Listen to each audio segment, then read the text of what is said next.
الحمد لله نحمده ونستعينه ونؤمن به ونتوكل عليه ونعوذ بالله من شرور أنفسنا ومن سيئات أعمالنا من يهده الله فلا مضل له ومن يضلل فلا هادي له وأشهد أن لا إله إلا الله وحده لا شريك له وأشهد أن محمدا عبده ورسوله أرسله بالهدى ودين الحق ليظهره على الدين كله ولو كره المشركون اللهم صل على محمد وعلى آل محمد كما صليت على إبراهيم وعلى آل إبراهيم إنك حميد مجيد اللهم بارك على محمد وعلى آل محمد كما باركت على إبراهيم وعلى آل إبراهيم إنك حميد مجيد أما بعد فإن خير الحديث كتاب الله وخير الهدي هدي محمد صلى الله عليه وسلم وشر الأمور محدثاتها وكل محدثة بدعة وكل بدعة ضلالة أعوذ بالله من الشيطان الرجيم بسم الله الرحمن الرحيم يا أيها الذين آمنوا اتقوا الله حق تقاته ولا تموتن إلا وأنتم مسلمون يا أيها الناس اتقوا ربكم الذي خلقكم من نفس واحدة وخلق منها زوجها وبث منهما رجالا كثيرا ونساء واتقوا الله الذي تساءلون به والأرحام إن الله كان عليكم رقيبا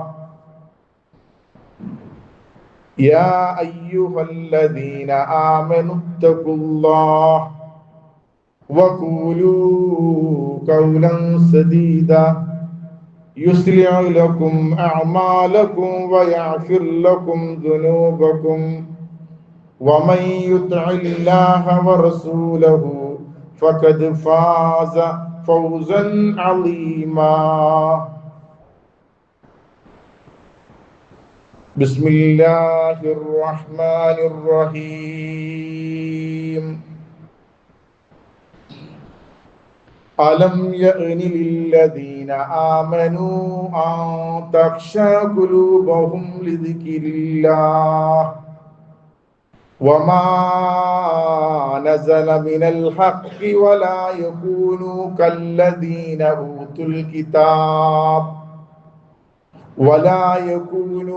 كالذين أوتوا الكتاب من قبل فطال عليهم الأمد فكست قلوبهم وكثير منهم فاسقون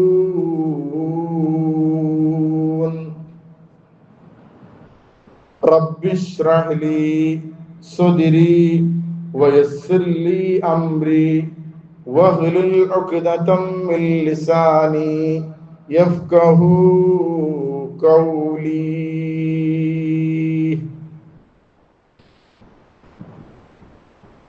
ബഹുമാന്യ സത്യവിശ്വാസികളെ, വിശ്വാസിനികളെ, പ്രപഞ്ചനാഥന്റെ നിയമനിർദ്ദേശങ്ങൾ പാലിച്ചുകൊണ്ട് ജീവിതം ചിട്ടപ്പെടുത്തണേ എന്ന് ആമുഖമായി ഉണർത്തുകയാണ്, ഉപദേശിക്കുകയാണ്.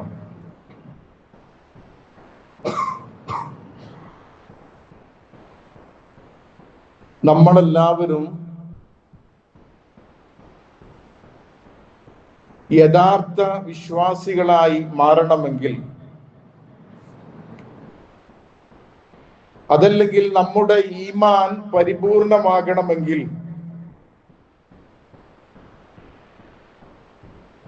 മാനവ സമൂഹത്തെ സന്മാർഗത്തിന്റെ പാന്താവിലേക്ക് കൈപിടിക്കാൻ വേണ്ടി നിയോഗിക്കപ്പെട്ട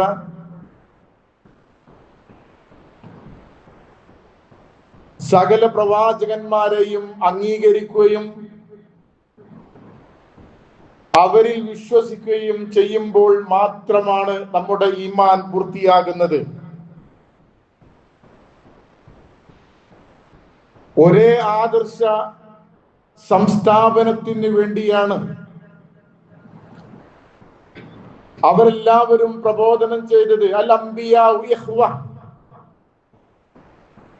അമ്പിയാക്കന്മാരെല്ലാം ഏകോദര സഹോദരങ്ങളാണ്. അവരെല്ലാവരും പ്രബോധനം ചെയ്തത് ഒരേ ആദർശമാണ്. ഒരേ ആദർശത്തിന്റെ സംസ്ഥാപനത്തിന് വേണ്ടി കണ്ണികളാകുകയും കൈകോർക്കുകയും ചെയ്ത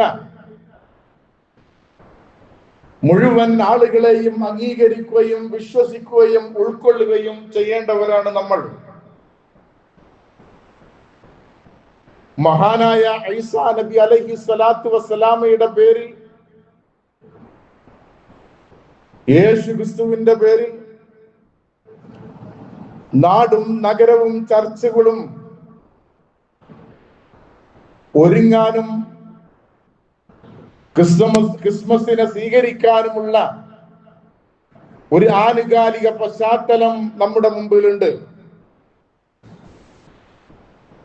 നമ്മൾ എന്തിനാണ് അത് ചർച്ച ചെയ്യുന്നത്? ക്രിസ്ത്യാനികളുടെ പ്രവാചകനല്ല യേശു എന്ന് പറഞ്ഞ് തള്ളിക്കളയേണ്ടവരല്ല നമ്മൾ. ഈസാ നബി അലൈഹി സ്വലാത്തു വസ്സലാം നമ്മുടെ കൂടി പ്രവാചകനാണ്. മറ്റുള്ള പ്രവാചകന്മാർക്കില്ലാത്ത സമുന്നതമായ പദവി ഈസാ നബി അലൈഹി സ്വലാത്തു വസ്സലാമക്ക് ഉണ്ട്. അബൂബക്കർ ആദം അലൈഹി സ്വലാത്തു വസ്സലാമയുടെ സ്ഥാനമാണ് ഈസാ നബി അലൈഹി സ്വലാത്തു വസ്സലാമക്ക് ഖുർആൻ വകവെച്ചു കൊടുക്കുന്നത്. ഈ ദുനിയാവിൽ മാത്രമല്ല അദ്ദേഹം നേതാവ്, വഫിൽ ആഖിറ, പരലോകത്തും സ്വാലിഹീങ്ങളുടെ കൂട്ടത്തിലായിരിക്കും ഈസാ നബി അലൈഹി സ്വലാത്തു വസ്സലാം എന്ന് ഖുർആൻ സാക്ഷ്യപ്പെടുത്തുകയാണ്. വിശുദ്ധ ഖുർആനിലെ ആൽ ഇംറാൻ സൂറത്തിലെ 59-ാമത്തെ ആയത്തിൽ നമുക്ക് വായിക്കാൻ കഴിയും, ഇന്ന മസല ഈസാ ഇൻദല്ലാഹി കമസലി ആദം. ഈസാ നബി അലൈഹി സ്വലാത്തു വസ്സലാമക്കുള്ള സ്ഥാനം ആദം നബിയെ പോലെയാണ്. ആദം നബിയെ ഖലഖഹു മിൻ തുറാബിൻ സുമ്മ ഖാല ലഹു കുൻ ഫയകുൻ.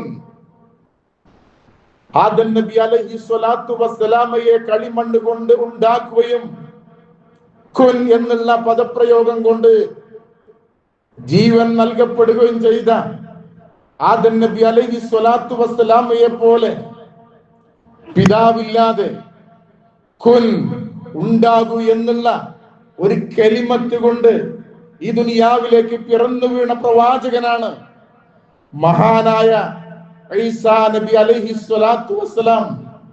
അദ്ദേഹത്തിന്റെ പേര് കേൾക്കുമ്പോൾ അദ്ദേഹത്തിന്റെ നന്മയ്ക്ക് വേണ്ടി മറ്റുള്ള പ്രവാചകന്മാരെ പോലെ തന്നെ നമ്മൾ പ്രാർത്ഥിക്കേണ്ടത് അനിവാര്യമാണ്. ജിബ്രീൽ അലൈഹിസ്സലാത്തു വസ്സലാം മറിയം അലൈഹിസ്സലാത്തു വസ്സലാമിന്റെ അടുത്ത് വന്ന് ഊതി എന്നാണ് വിശുദ്ധ വചനങ്ങളിൽ കാണാൻ കഴിയുന്നത്.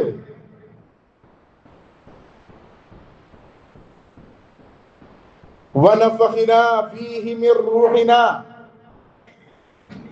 റൂഹ് എന്നുള്ള പേര്, റൂഹുൽ അമീൻ എന്നുള്ള പേര് ജിബ്രീൽ അലൈഹിസ്സലാത്തു വസ്സലാമിയുടെ പേരാണ് എന്ന് ഹദീസുകളിൽ നമുക്ക് വായിക്കാൻ കഴിയും. അത്രത്തോളം പ്രാധാന്യമുള്ള ഒരു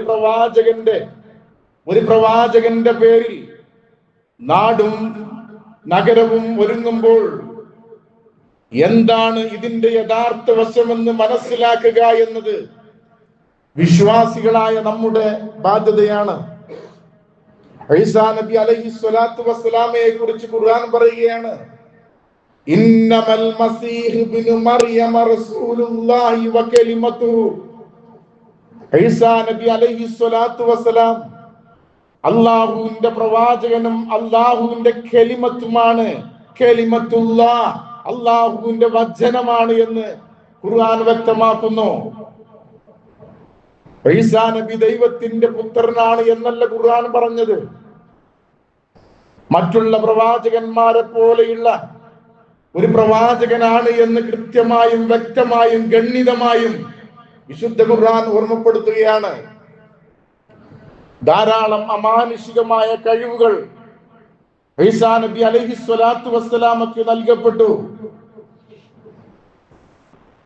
അദ്ദേഹത്തിന്റെ ജനന സമയത്ത് തന്നെ മറിയം അലൈഹിസ്സലാത്തു വസ്സലാമയെ ഇകഴ്ത്തിക്കൊണ്ട് പരിഹസിച്ചുകൊണ്ട് ആളുകൾ വന്നപ്പോൾ മറിയം അലൈഹിസ്സലാത്തു വസ്സലാം തൊട്ടിലേക്ക് ചൂണ്ടിക്കാണിച്ചു കൊടുക്കുകയാണ്.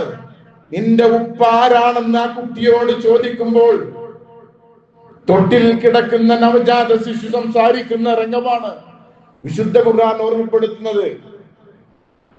സംസാരിക്കാൻ പ്രായമാകാത്ത, വകതിരിവില്ലാത്ത, ബുദ്ധിയും പക്വതയും വരുന്നതിന് മുമ്പേ തൊട്ടിൽ കിടന്നുകൊണ്ട് ഈസാ നബി അലൈഹിസ്സലാത്തു വസ്സലാം യേശു ക്രിസ്തു അദ്ദേഹം പറയുകയാണ്, ഖാല ഇന്നി അബ്ദുല്ലാഹ്, ഞാൻ അല്ലാഹുവിന്റെ അടിമയാണ്. ആതാനിയൽ കിതാബ, എനിക്ക് ഗ്രന്ഥം നൽകപ്പെടുന്നു.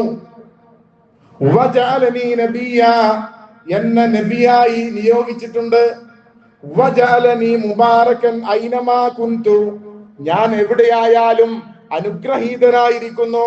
വഔസാനി, എനിക്ക് വസിയത്ത് നൽകിയിട്ടുണ്ട്. ബിസ്സലാ, നിസ്കരിക്കാനും, വസകാത്ത്, സകാത്ത് കൊടുക്കാനും, മാദും തുഹയ്യ, ജീവിച്ചിരിക്കുന്ന കാലമത്രയും നമസ്കാരവും സകാത്തും ശ്രദ്ധിക്കാനും, അതോടൊപ്പം തന്നെ വബർറൻ ബിവാലിദതി, എന്റെ മാതാവിന് നന്മ ചെയ്യണമെന്നും, മാതാപിതാക്കൾക്ക് നന്മ ചെയ്യണമെന്നും, പിതാവില്ല മാതാവിന് നന്മ ചെയ്യണമെന്നും അല്ലാഹു എന്നോട് വസിയത്ത് നൽകിയിരിക്കുന്നു.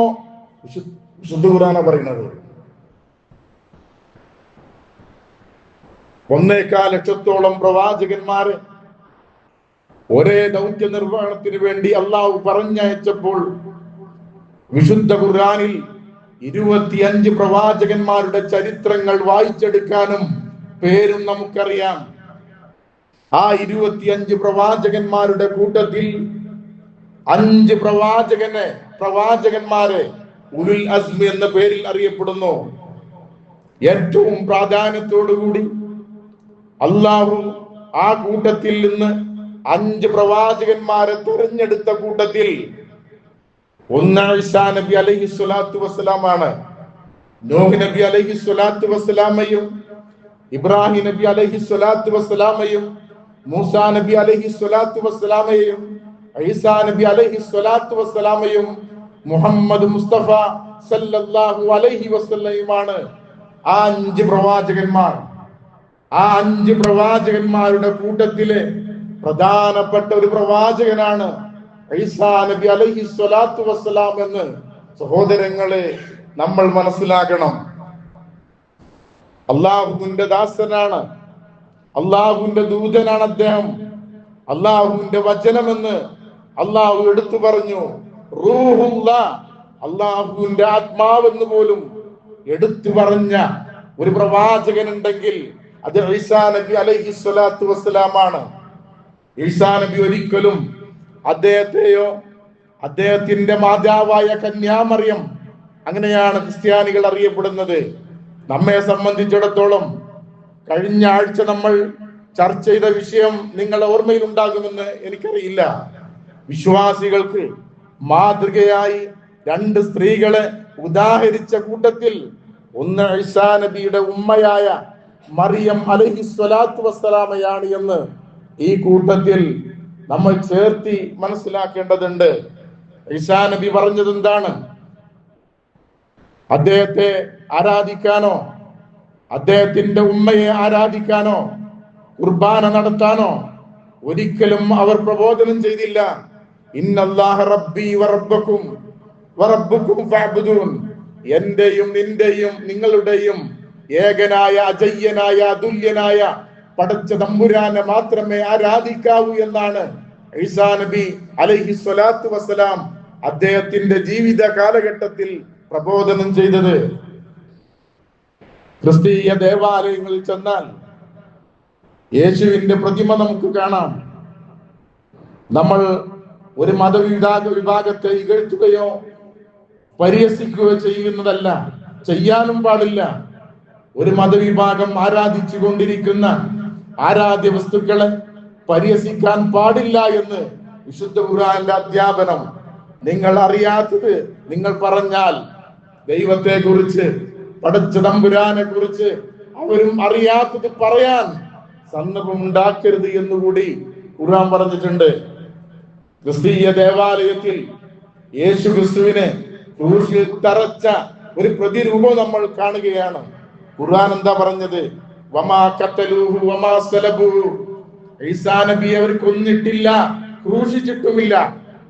പടച്ച തമ്പുരാൻ വളരെ വ്യക്തമായി സൂറത്ത് നിസായിലെ 58-ാമത്തെ ആയത്തിൽ പറയാ, വമാ ഖതലൂഹു, ഈസാ നബിയെ കൊന്നിട്ടില്ല, വമാ സലബൂഹു, അദ്ദേഹത്തെ ക്രൂശിക്കാനും അവർക്ക് കിട്ടിയില്ല. ബൽ റഫഅഹുല്ലാഹു ഇലൈഹി, പടച്ച തമ്പുരാൻ പടച്ചവരിലേക്ക് ഉയർത്തി എന്നാണ് വിശുദ്ധ ഖുർആൻ പറയുന്നത്. വിശുദ്ധ ഖുർആനിന്റെ വാക്താക്കളായ നമ്മൾ ഇത് അംഗീകരിക്കുക എന്നത് നമ്മുടെ ഈമാനിന്റെ ഭാഗമാണ്. ഇന്ന് ക്രിസ്തീയ സഹോദരന്മാർ അറിവില്ലായ്മയുടെ ഭാഗമായി അവർ പലതും പറയുന്നു.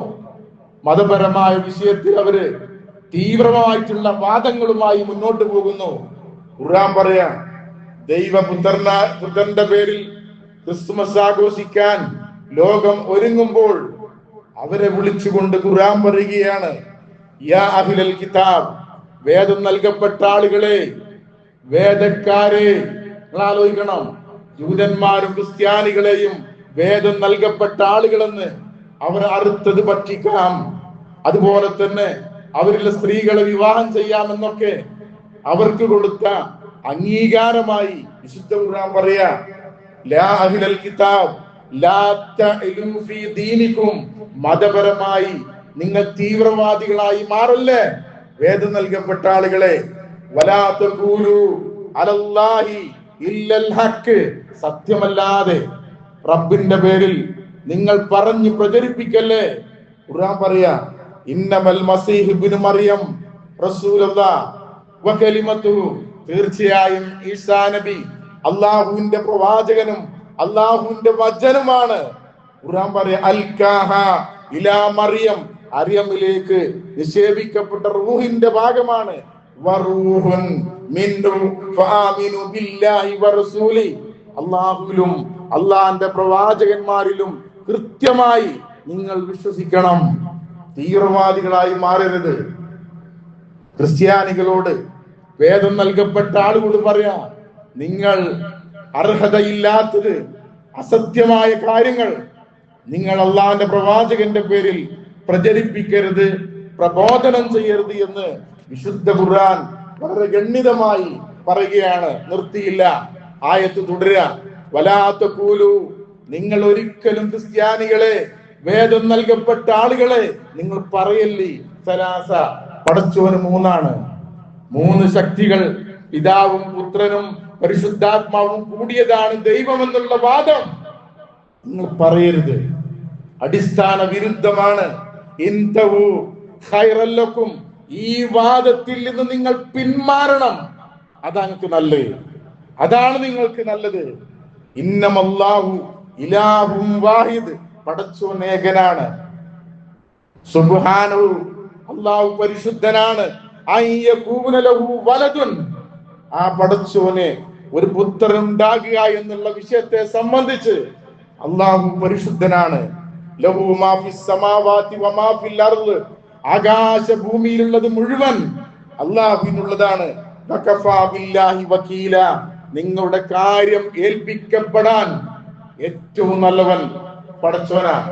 ഓ, പിതാവ്, പുത്രൻ, പരിശുദ്ധാത്മാവ് എന്നുള്ള വാദം ഗണ്യതമായി നിരാകരിക്കണമെന്നാണ് വിശുദ്ധ ഖുർആനിന്റെ ആഹ്വാനം. നമുക്കെല്ലാവർക്കും അറിയുന്ന ഒരു സൂറ ഉണ്ടല്ലോ, സൂറത്തുൽ ഇഖ്ലാസ്.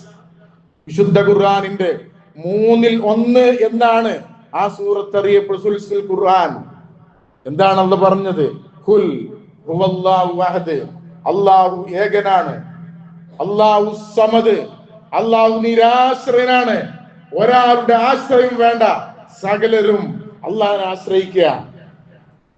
ലം യലിദ് വലം യൂലദ്, ജനിപ്പിച്ചിട്ടില്ല, അതുപോലെ ഒരാളുടെ മകനായി കൊണ്ട് ജനിച്ചവനുമല്ല അല്ലാഹു. പിന്നെ യേശു ക്രിസ്തു എങ്ങനെ ദൈവത്തിന്റെ പുത്രൻ എന്നറിയപ്പെടും?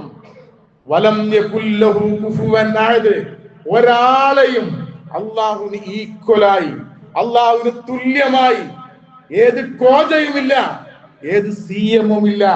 മനസ്സിലാക്കണം, വലം യകുല്ലഹു, അവന് തുല്യമായി ആരും തന്നെ ഇല്ല എന്ന് കൃത്യമായി വ്യക്തമായി പടച്ച തമ്പുരാൻ ആരാകണമെന്നും ആ റബ്ബിന്റെ വിശേഷണങ്ങൾ എന്താകണമെന്നും വിശുദ്ധ ഖുർആനിലെ ഏറ്റവും പ്രധാനപ്പെട്ട സൂറയായ ഇഖ്ലാസിലൂടെ അള്ളാഹു പറയാ. നിസ്സാരമായ വാദമല്ല ഇത്, തള്ളിക്കളയേണ്ട വാദമല്ല. യേശു ദൈവത്തിന്റെ പുത്രനാണ് എന്നുള്ളത്, ഈ വാദവുമായി നിങ്ങൾ മുന്നോട്ട് പോയാൽ പരലോകം വരെ നിങ്ങളെ കാത്തിരിക്കൂലെന്നാ ഖുർആൻ പറയാ. സൂറത്തു മറിയമിലെ 88 മുതലുള്ള വചനങ്ങൾ നമുക്ക് വായിക്കാം. വഖാലു ഇത്തഖദർ റഹ്മാനു വലദാ, അവര് പറയാ, ക്രിസ്ത്യാനികൾ പറയാ, അല്ലാഹു ഒരു മകനെ സ്വീകരിച്ചിരിക്കുന്നു. ലഖദ് ജിഅ്തും ശൈഅൻ ഇദ്ദാ, ചെറിയ വിഷയമല്ലത്, വളരെ ഗൗരവമുള്ള വിഷയമാണ്. തകാദു സമാവാതു യതഫത്തർന മിൻഹു വതൻശഖുൽ അർളു, ആകാശങ്ങളും ഭൂമിയും പൊട്ടിപ്പിളർന്ന് തരിപ്പണമാകാവുന്ന അത്ര ഗൗരവമുണ്ട്. എന്ത്? പടച്ചോന് ഒരു മകനെ സ്വീകരിച്ചു എന്ന് ഖുർആൻ പറയാ. റഹ്മാനു വലദ, പരമകാരുണികനായ പടച്ച തമ്പുരാന് മക്കളുണ്ട് എന്ന് അവര് വാദിക്കുന്നു.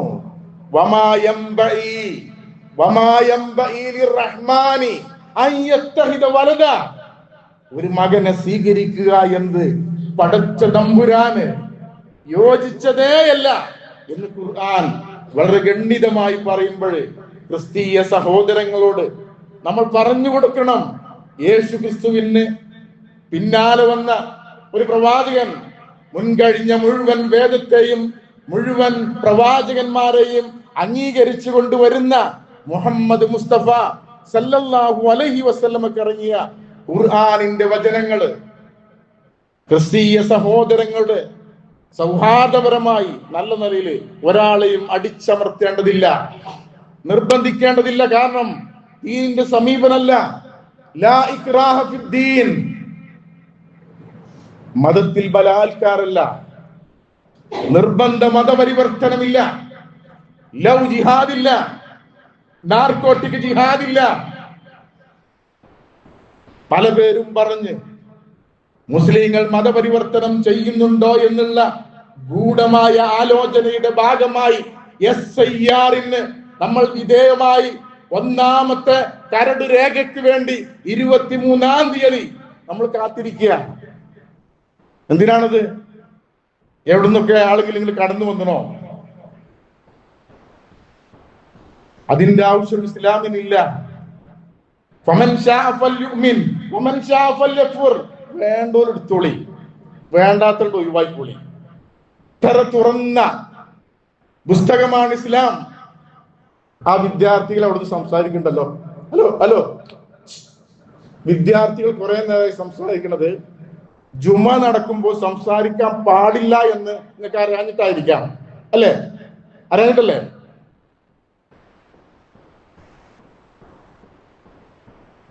ജുമക്കിടയിൽ സംസാരിക്കുന്ന ആൾക്കും ഖത്തീബിന് ഇടപെടാം, വേറെ ആൾക്ക് പറയാൻ പറ്റൂല.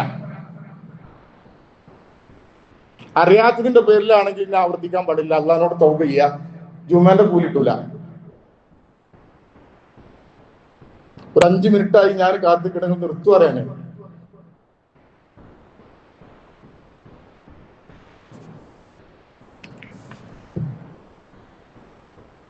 അപ്പൊ അന്യമത വിഭാഗങ്ങളുടെ ആഘോഷങ്ങൾ നമ്മൾ അറിയാതെ ഇങ്ങനെ കടർത്തുകൊണ്ടിരിക്കുക. അത് ഓണായാലും ക്രിസ്തുമസ് ആയാലും ആഘോഷമായാലും വിജയ ആഹ്ലാദായാലും പെണ്ണുങ്ങളെ പള്ളിക്ക് പറഞ്ഞേക്കാൻ പറ്റൂല. അങ്ങാടി കൂടെ ചാടി കളിച്ച് മ്യൂസിക്കിനനുസരിച്ച് നൃത്തം വെക്കാനും ഘോഷയാത്രയിൽ പങ്കെടുക്കാനും ഇവിടെ തടയാൻ ഇവിടെ മൂല്യന്മാര് പള്ളിക്ക് നിസ്കരിച്ചാൽ വരാൻ പാടില്ല. നിങ്ങൾ ആലോചിച്ച് നോക്കി. തോരണം തൂക്കാനും നക്ഷത്രം തൂക്കാനും അലങ്കരിക്കാനും മാപ്പിളാറ മുമ്പുണ്ട് ഒരു മാവേലി. അസ്സലാമു അലൈക്കും. വലൈക്കും അസ്സലാം. ആര്? മാവേലി. വേഷം കെട്ടാൻ നമ്മളെ മുമ്പില് ഉണ്ണി യേശുവായും, അല്ലെ? അതുപോലെ തന്നെ ഉണ്ണി മുഹമ്മദ് നബിയെ വേഷം കെട്ടിയാണ്ട് സലാം അലൈക്കും. നിങ്ങൾ ആലോചിച്ചാണ് മുഹമ്മദ് നബിയുടെ പേരില് കേക്ക് മുറിച്ച നബി അല്ലാണ്ട് എങ്ങട്ടാണ് നമ്മുടെ ഈ സമൂഹം പോണത്? ഓണമായാലും ക്രിസ്തുമസ് ആയാലും അതുപോലെ മറ്റുള്ള ശ്രീകൃഷ്ണ ജയന്തി ആയാലും മുമ്പൊക്കെ ആഘോഷിക്കാൻ മുസ്ലിങ്ങളാണുള്ളത്. നമ്മൾ ആലോചിക്കണം. നമുക്ക് നമ്മുടേതായ ഒരു ആദർശമുണ്ട്, നമുക്ക് നമ്മുടേതായിട്ടുള്ള ഒരു സംസ്കാരമുണ്ട്. അതിനെ കളഞ്ഞു കുളിക്കുന്ന രൂപത്തിൽ വർദ്ധിച്ചാൽ തന്റെ ദീനിനോടും തന്റെ പരലോകത്തോടും തന്റെ സ്വർഗത്തോടുമുള്ള കടന്നുകയറ്റമാണ് എന്ന് സഹോദരങ്ങള് നമ്മൾ തിരിച്ചറിയണം. റസൂല് പറഞ്ഞ എത്ര ശരിയാ.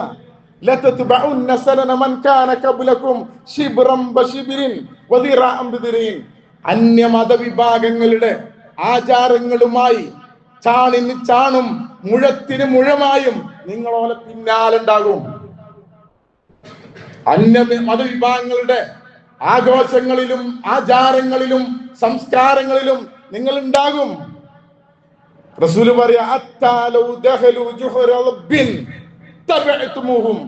ഒരു ഉടുമ്പിന്റെ മാളത്തിൽ മുൻകഴിഞ്ഞ സമൂഹത്തിലെ ആളുകൾ പ്രവേശിച്ചിട്ടുണ്ടെങ്കിൽ മാപ്പിളാരും അതിന് പിന്നാലുണ്ടാവുന്ന. 1400 കൊല്ലങ്ങൾക്ക് മുമ്പേ നമ്മുടെ പ്രിയപ്പെട്ട പ്രവാചകൻ നമ്മുടെ ഉമ്മത്തിന്റെ അവസ്ഥയെ സംബന്ധിച്ച് മുൻകൂട്ടി കാണുന്നതാണ് സഹോദരങ്ങളെ. അപ്പൊ നക്ഷത്രം തൂക്കാനും കേക്ക് മുറിക്കാനും അലങ്കാരങ്ങളും തോരണങ്ങളും തൂക്കാനും ശ്രമിക്കുമ്പോൾ ദീനിനോടുള്ള കടന്നുകാറ്റ. ആ കൂട്ടത്തിൽ ഒരു കാര്യം പറയാനുണ്ട്. മുഹമ്മദ് നബിയുടെ ജന്മദിനം ആഘോഷിച്ച ആളുകൾ ഈസാ നബിയുടെ ജന്മദിനവും ആഘോഷിക്കണം. 2 പ്രവാചകന്മാർ പറഞ്ഞാൽ മതിയോ? വിശുദ്ധ ഖുർആനിലെ അൽ ബഖറ സൂറത്തിൽ ആയത്തെടുത്തുകൊണ്ട് നമുക്ക് പറയാം, ലാ നുഫർരിഖു ബൈന അഹദിൻ മിർ റുസുലി, ഞാൻ പറഞ്ഞയച്ച എന്റെ ഒരു പ്രവാചകന്മാർക്കിടയിലും ഒരു വ്യത്യാസമോ ഒരു വിവേചനമോ ഞാൻ കാണിക്കൂല. പടച്ചോൻ കാണിക്കാത്ത വിവേചനം, പടച്ചോൻ കാണിക്കാത്ത വ്യത്യാസം എങ്ങനെ ചെയ്യാം? ജന്മദിനം ആഘോഷിക്കുക എന്നത് ഇസ്ലാമിലില്ല. മക്കൾ ഏതാണെങ്കിലും ഇന്നിപ്പോ നബിന്റെ പേരിൽ ജന്മദിനം ആഘോഷിക്കാത്ത ആൾക്കാര് സ്വന്തം മക്കളെ പേരിൽ അത്ര എന്നിട്ട് ഒരു സ്റ്റാറ്റസും വെക്കുക. ചേർന്ന് തിന്നുന്ന നാട്ടിൽ പോയാല് നടുക്കണ്ടം തിന്നണം, കേൾക്കാൻ നല്ല സുഖം.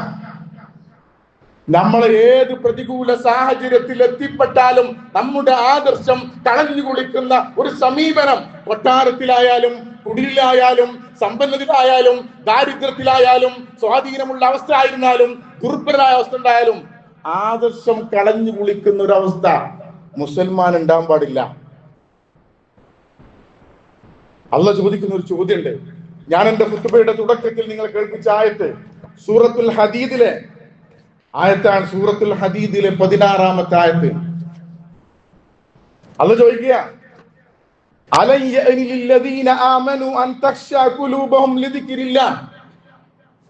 പടച്ചതമ്പുരാനെ പേടിച്ചുകൊണ്ട് വിനീതരാകാൻ വിശ്വാസികളെ നിങ്ങൾക്ക് ഇനിയും നേരമായിട്ടില്ലേ?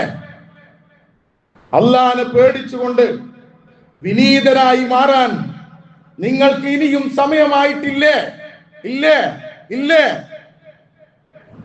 നമ്മൾ ചോദിക്കുക, വമാ നസല മിനൽ ഹഖി, ഹക്കായി കൊണ്ട് അള്ളാഹു ഇറക്കിയിട്ടുള്ള നിർദ്ദേശങ്ങൾ സ്വീകരിച്ചുകൊണ്ട് അതിന് മാനസികമായി വഴങ്ങാൻ നിങ്ങൾക്ക് നേരായിട്ടില്ലേ? വലാ യകൂനു കല്ലദീന ഊതുൽ കിതാബ മിൻ ഖബൽ, നിങ്ങൾക്ക് മുമ്പ് വേദം നൽകപ്പെട്ട ആളുകളെ പോലെ ആകാതിരിക്കാനും. എങ്ങനെ നിങ്ങൾക്ക് മുമ്പ് വേദം നൽകപ്പെട്ട ജൂതന്മാരെ പോലെയും ക്രിസ്ത്യാനികളെ പോലെയും ആകാതിരിക്കാനും നേരായില്ലേ? ആയണോ? ഖുർആന്റെ ആയത്തിന് പ്രത്യേകത ഉണ്ട്. ഏത് സാഹചര്യത്തിലും സന്ദർഭത്തിലും വിശദീകരിക്കുമ്പോൾ അതിന് ഏറ്റവും സൂട്ടബിൾ ആയ ഏറ്റവും പറ്റിയ ആയത്തിക്കാരൻ ഖുർആനിലുണ്ടായ. അതിന് നബിദിനാഘോഷമായാലും വേണ്ടില്ല, പള്ളിപ്രവേശമായിരുന്നാലും വേണ്ടില്ല, ക്രിസ്മസ് ആയാലും വേണ്ടില്ല, ഓണമായിരുന്നാലും വേണ്ടില്ല. ഇസ്ലാമിന്റെ നയം അങ്ങനെ. നിങ്ങൾ ആലോചിച്ച് നോക്കി, പോലെ ആകാതിരിക്കാൻ നേരായിട്ടില്ലേ? ഓരോ നിസ്കാരത്തിന്റെ വേളയിലും ഫാത്തിഹ ചൊല്ലുമ്പോൾ നമ്മൾ പറയുന്ന ഒരു വാചകമുണ്ട്, കോപിക്കപ്പെട്ടവരും വഴിപിഴച്ചവരുമായ ആളുകളുടെ കൂട്ടത്തിൽ റബ്ബേ ഞങ്ങളെ ചേർക്കല്ലേ. ആരാണവര്? യൂതന്മാരെയും ക്രിസ്ത്യാനികളെയും കുറിച്ച ജൂതന്മാരെയും ക്രിസ്ത്യാനികളെയും അള്ളാഹു ശപിച്ചിരിക്കുന്നു. ഇത്തഖദു ഖുബൂറ അംബിയാഇഹിം മസാജിദ, അവര് അവരുടെ അമ്പിയാക്കന്മാരുടെ ശവകുടീരങ്ങളെ പള്ളികളായി സ്വീകരിച്ചിരിക്കുന്നു. കേരളത്തിൽ തെക്കൻ ഭാഗത്തേക്കൊന്ന് യാത്ര ചെയ്താൽ ഓരോ പള്ളിയും ജാറം അറ്റാച്ച്ഡാ. പള്ളിയിലുണ്ടാവില്ല, ജാറത്തിനത് ഭയങ്കര തിരക്ക. റസൂല് പറഞ്ഞ കാര്യങ്ങള്, ഒരു ചാളിലധികമായി കബർ ഉയർത്താൻ പാടില്ല, ചന്ദ്രത്തിരി കത്തിക്കാൻ പാടില്ല, വെള്ളം പൂശാൻ പാടില്ല, തീ പാടില്ല, അവിടെ ഇരിക്കാൻ പാടില്ല. ഇത്ര കൃത്യമായി വലാ കബ്റൻ മുസ്രിഫൻ ഇല്ലാ സവൈതഹു, ഒരു ചാളിലധികം ഉയർന്ന ഒരു ഖബറും തട്ടി നിരത്താതെ നിങ്ങൾ തിരിച്ചു വരാൻ പാടില്ല എന്ന് സ്വന്തം മരുമകനെ വിളിച്ച് മക്ക വിജയവേളയിൽ പ്രവാചകൻ പറയാ, വലാ കബ്റൻ മുസ്രിഫൻ. നിങ്ങൾ മക്കയിൽ പോയില്ലേ? നിങ്ങൾ മദീനയിൽ പോയിട്ടില്ലേ? ബക്കീ സന്ദർശിച്ചിട്ടില്ലേ? അതുപോലെ തന്നെ കഅബാലയത്തിന് അടുത്തുള്ള മഹലിൽ പോയിട്ടില്ലേ? എവിടെങ്കിലും നിങ്ങൾ ഖബർ പൊന്തി കണ്ടോ? ഒരു കല്ലിങ്ങനെ പൊറുക്കിച്ചുണ്ടാവും. മൈലാഞ്ചി ഇല്ല, കള്ളിച്ചെടി ഇല്ല, റോസപ്പൂവില്ല. നമ്മൾ വലിയ മൈലാഞ്ചികൾ കുത്തിയിട്ട് ആ മൈലാഞ്ചി തഴച്ചു വളർന്നാല് ഒരു സ്വർഗത്തിലാന്ന് മനസ്സിലാക്കിയത്. ഇനി ഒരു മൈലാഞ്ചി കുത്തിയില്ലെങ്കിൽ ഒരു സംഭവമില്ല. മയ്യത്തിന്റെ അരികെ ഖബറിന്റെ പേരിൽ പേര് ഇതേക്കാൻ പാടില്ല എന്നാ. അതരേ ബാപ്പാനെ തിരിഞ്ഞു നോക്കാത്ത ആള്. അത് എന്താണ് ഒൽപ്പിച്ചത്? എന്താണ് വാരിക്കോരി കൊടുക്കുന്നത്? ജീവിതകാലത്ത് ബാപ്പയെയും ഉമ്മയെയും അനുസരിക്കാനും അവരെ സംരക്ഷിക്കാനും തയ്യാറാകാതെ മരിച്ചിട്ട് മുതലക്കണ്ണീർ ഒലിപ്പിച്ചിട്ട് യാതൊരു കാര്യമില്ല. ഖബറിന്റെ അടുത്ത് പോയിട്ട് കള്ളിച്ചെടിയോ മൈലാഞ്ചി ചെടിയോ നടുക എന്നത് ഇസ്ലാമികല്ല, അത് നാട്ടാചാരമാണ്. ചെയ്തില്ലെങ്കിൽ ഒരു കുഴപ്പമില്ല. പ്രവാചകൻ രണ്ട് ഖബറിനരികെ നടന്നു പോകുമ്പോൾ പ്രവാചകന്റെ മുഅ്ജിസത്തിന്റെ ഭാഗമായി പ്രവാചകന് അറിയിക്കപ്പെട്ടു ഖബറിലെ ആളുകൾ ശിക്ഷിക്കപ്പെടുന്നു എന്ന്. പ്രവാചകൻ കയറി അവിടെ ഉള്ള ഈത്തപ്പനം ഒരു ചെറിയ മട്ടലെടുത്തുകൊണ്ട് രണ്ടായിട്ട് കീറിയിട്ട് അതിമ കുത്തി, എന്നിട്ട് പറഞ്ഞു, ഈ ഈത്തപ്പന്റെ മട്ടൽ ഉണങ്ങണവരെങ്കിലും അള്ളാഹ് അവരുടെ ശിക്ഷയെ ലഘൂകരിച്ചു കൊടുക്കട്ടെ എന്നാ. ഇതാണ് അതിന്റെ പശ്ചാത്തലം. അപ്പൊ നമ്മൾ ദീന് പഠിക്കുക, ദീന് നമ്മൾ സ്വീകരിക്കുക. അനാചാരങ്ങളും ഖുറാഫത്തുകളും വിദ്യാർത്ഥികളും നാട്ടാചാരങ്ങളും മാമൂലുകളും വലിച്ചെറിഞ്ഞുകൊണ്ട് പരിശുദ്ധ ദീനിനെ ഉൾക്കൊള്ളാൻ എനിക്ക് സമയമായിട്ടുണ്ട് എന്ന് ജീവിതത്തിൽ പ്രഖ്യാപിക്കാൻ ഈ ക്രിസ്തുമസോടുകൂടി കഴിയണം. അള്ളാഹു നമുക്കെല്ലാവർക്കും അതിന് തൗഫീഖ് നൽകി അനുഗ്രഹിക്കുമാറാകട്ടെ.